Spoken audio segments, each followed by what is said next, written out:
Van के थाप द्वारा लिखा गया पुस्तक Hindi audio super trader book पाठ 33 द 4 क्वाड्रेंट्स। मैंने संभवतः 1990 के दशक की शुरुआत में टॉम बसो, जिन्हें जैक श्वागर द्वारा द न्यू मार्केट विजर्ड्स में चित्रित किया गया था, के साथ 15 सेमिनार किए।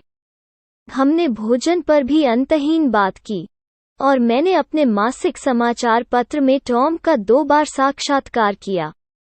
उस समय के दौरान टॉम द्वारा दोहराया गया एक कथन था, मैं पहले एक व्यापारी और दूसरा व्यापारी हूँ।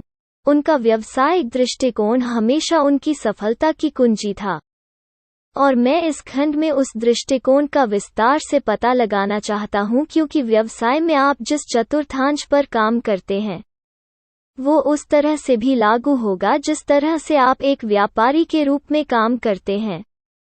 1990 के दशक के उत्तरार्ध में मैंने रॉबर्ट कियोसाकी के साथ कई अनंत धन कार्यशालाएं भी की, और इसलिए मैं उनकी सोच से बहुत परिचित हो गया।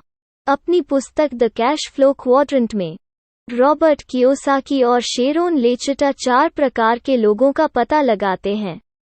इन प्रकारों को उनके नकदी प्रवाह पैटर्न द्वारा अलग किया जाता है।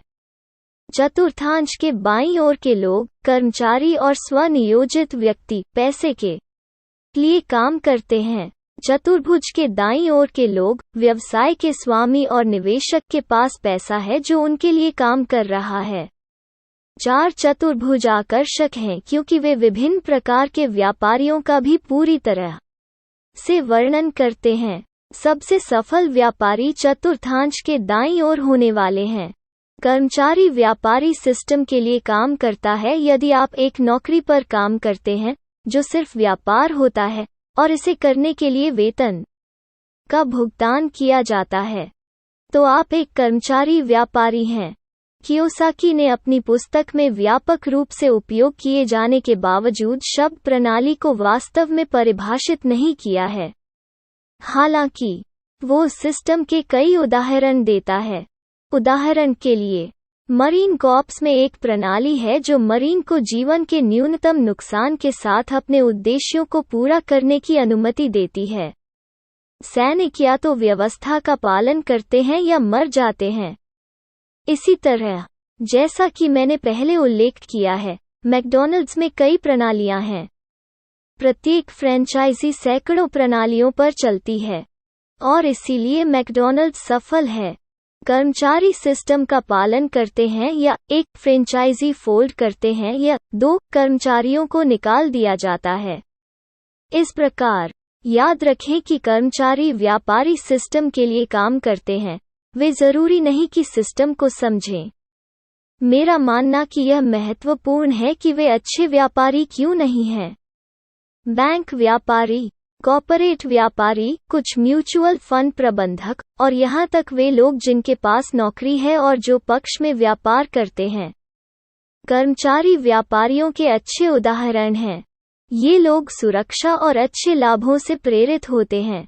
इस प्रकार, एक शीर्ष बैंक व्यापारी बैंक के लिए $50 मिलियन कमा सकता है।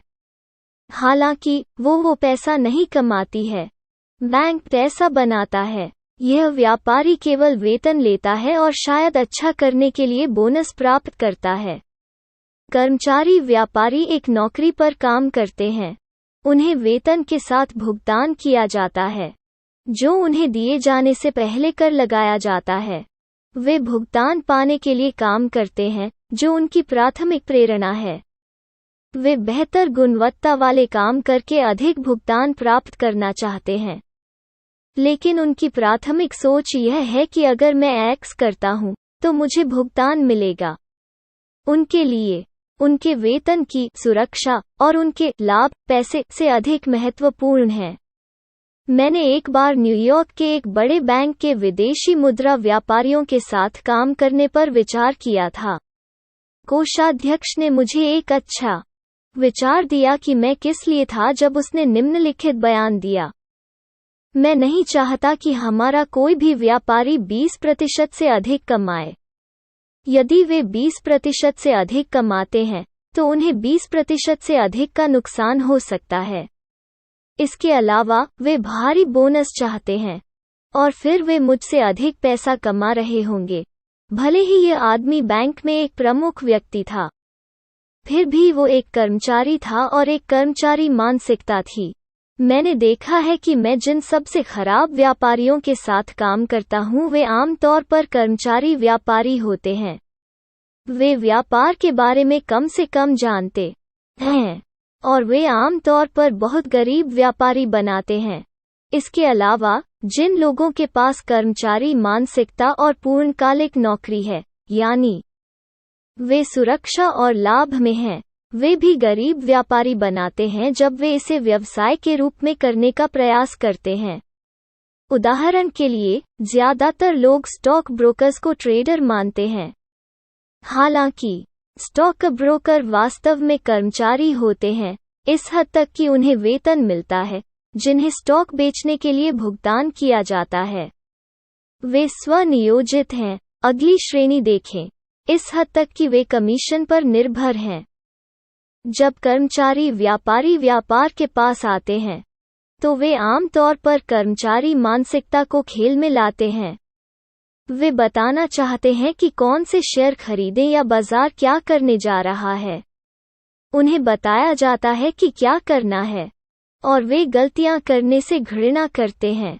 उदाहरण के लिए, बैंक ट्रेडिंग रूम में आमतौर पर दैनिक बैठकें होती हैं जिसमें कर्मचारियों को बताया जाता है कि उन्हें दिन में क्या करना चाहिए।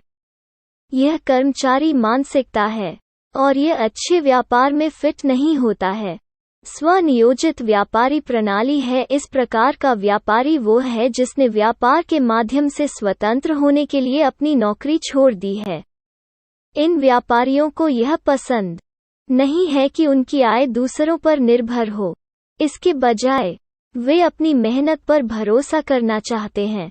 वे स्थिति को नियंत्रित करना चाहते हैं और इसे अपने दम पर करना चाहते हैं।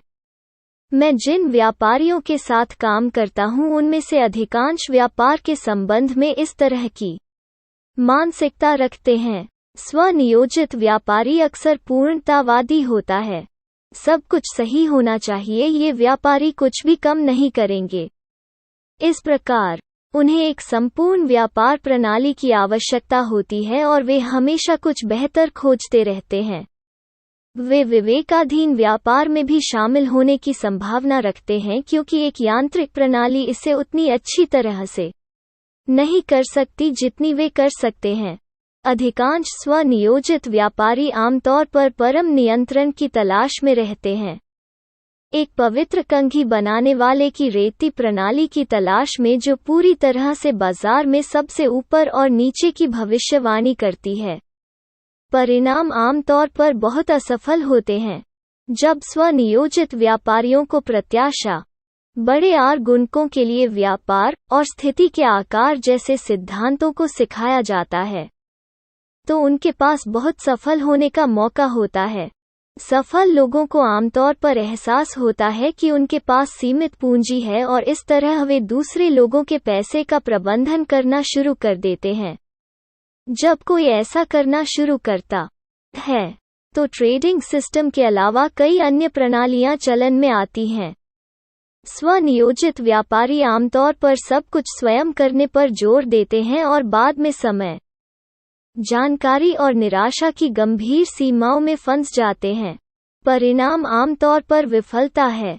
ज्यादातर लोग जो पेशेवर धन प्रबंधक बनने का प्रयास करते हैं, वे इसे स्वरोजगार के दृष्टिकोण से देखते हैं। क्या आप इन 2/4 में से एक में हैं? आपको सलाह देने वाले लोगों के बारे में क्या वे इन 2/4 में से एक में हैं? अब आइए दाईं ओर के 2 चतुर्भुजों को देखें। बिजनेस ओनर ट्रेडर सिस्टम का मालिक है और उसका विकास करता है। आइए उन लोगों पर नजर डालते हैं जो अगला कदम उठाते हैं। वे अपने ट्रेडिंग बिजनेस को सिस्टम के एक समूह के रूप में देखते हैं। वे उन प्रणालियों को यथासंभव स्वचालित बनाते हैं और फिर उन्हें चलाने के लिए अन्य लोगों को प्रशिक्षित करते हैं। आप पूर्णतावादी नहीं हो सकते हैं और स्वचालित सिस्टम विकसित नहीं कर सकते हैं। हालांकि आप ऐसे सिस्टम विकसित कर सकते हैं और खुद को मुक्त कर सकते हैं। मैं आपको 2 उदाहरण देता हूँ। मैं जिन व्यवसाय स्वामी व्यापारियों से मिला हूँ, वे कुल सिस्टम व्यापारी हैं। सब कुछ कंप्यूटराइज्ड है। डेटा आता है, कंप्यूटर डेटा को संसाधित करता है और आदेश स्वचालित रूप से निष्पादन के लिए भेजे जाते हैं। ये व्यापारी लगातार सब कुछ स्वचालित बनाने के तरीकों की तलाश करते हैं।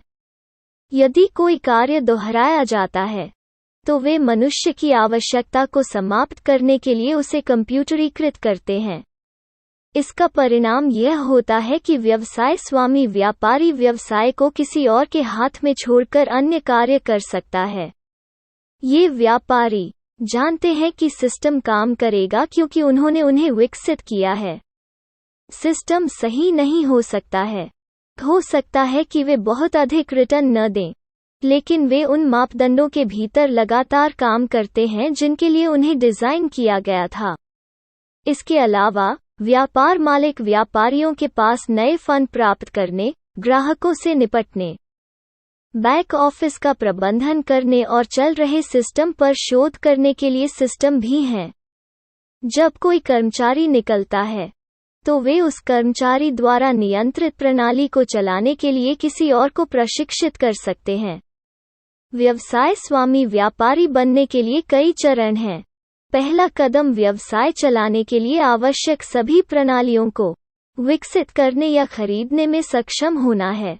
एक उदाहरण के रूप में, व्यवसाय के स्वामी को पता होगा कि स्थिति का आकार एक व्यापारिक व्यवसाय का एक महत्वपूर्ण हिस्सा है और उसके लिए एक प्रणाली है।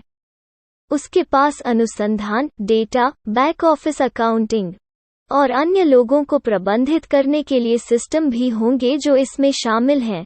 वे सभी चीजें जिनके बारे में हमने पुस्तक के इस भाग में बात की है। एक बार उनके सिस्टम लागू हो जाने के बाद, व्यवसाय मालिक व्यापारियों को सिस्टम चलाने के लिए कर्मचारियों को ढूंढना होगा। इसके लिए अच्छे नेतृत्व कौशल की आवश्यकता होती है।